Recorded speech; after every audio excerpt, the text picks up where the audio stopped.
and welcome back to Cleveriness. My name is Michelle and I'm here today to talk to you about 5 of the books that have been on my shelf the longest and the books that make me a little bit ashamed that I haven't read them as yet. So I'm showing you these 5 books today in order to challenge myself to finish all 5 of them by the end of the year. That gives me just under 5 months to complete this task, and I think a book a month is entirely manageable. The first book I wanted to talk to you about today is Fixing Delilah by Sarah Auchler. I've read a couple of books by Sarah Auchler before and I really like her style of writing. I love her stories and kind of how emotional I felt when I was reading them, and I've had this book on my shelf for many years now, and it is partly because it's a hardback book, and hardback books are just harder to carry around. They're not as portable as paperback books, and they get sort of pushed over to one side in favor of shiny new books as well. So I'm really hoping to finally pick up this book. It's about mothers and daughters and fractured relationships, and it sounds really good. I was excited to get a copy years ago and I am still excited to read this book. Book number 2 is by one particular author who has 2 books in my pile. Oh dear. That's Beauty Queens by Libba Bray.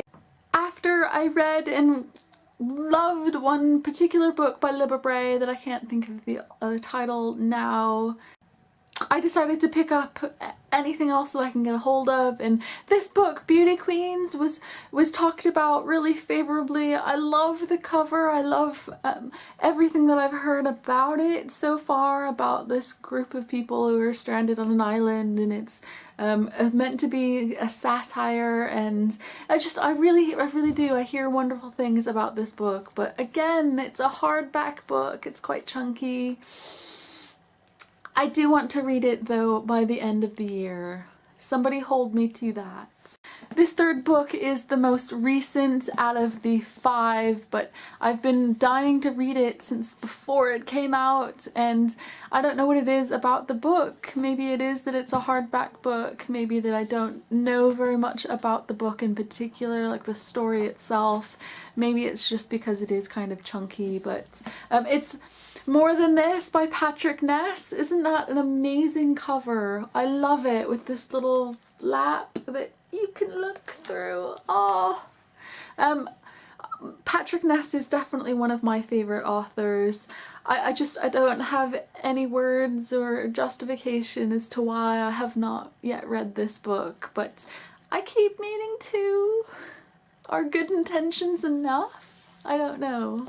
Now the 4th book on my pile is actually 2 books combined, and I want it in a giveaway. It's signed by the author, and I haven't gotten around to it. These summer months are really the ideal time to pick up this book, so maybe I'll have I'll try to give this one a go in the next few weeks while the sun is still shining. Not today, of course, but generally speaking. And that's Endless Summer by Jennifer Eccles. I love Jennifer Eccles stories. I always have, and this is a bind-up, would you say, of 2 of her books combined, and that is The Boys Next Door and Endless Summer. And look how big it is!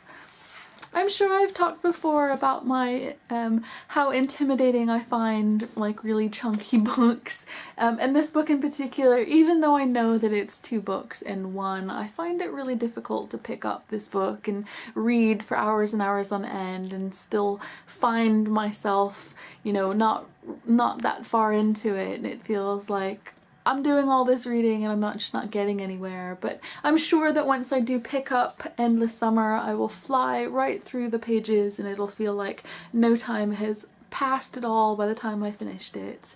Or at least I hope so. And the fifth and final book I'd challenge myself to read by the end of 2014, and it is a second book by Libba Bray. I've heard really wonderful things about it, as well as some other mixed things. And that is The Diviners by Libba Bray. It's a historical book. It's set in 1920s. Look at the size of it.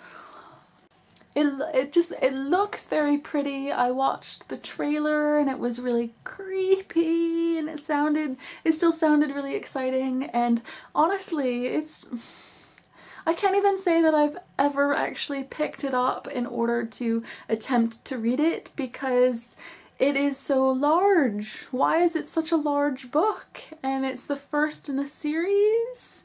There's gonna be more, and they're all gonna be this size, are they? I'm put off by the size of it. I'm put off by the fact that it's the first in the series.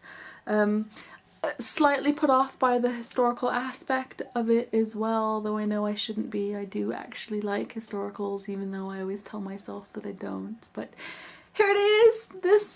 This book I'd like to attempt by the end of the year. Somebody who's read it and loved it, please help convince me. I need to hear these things. So there they are. These are the 5 books that I really, really want to read by the end of the year. Where do you think I should start? Let me know. Thank you so much for watching, and I will see you next time.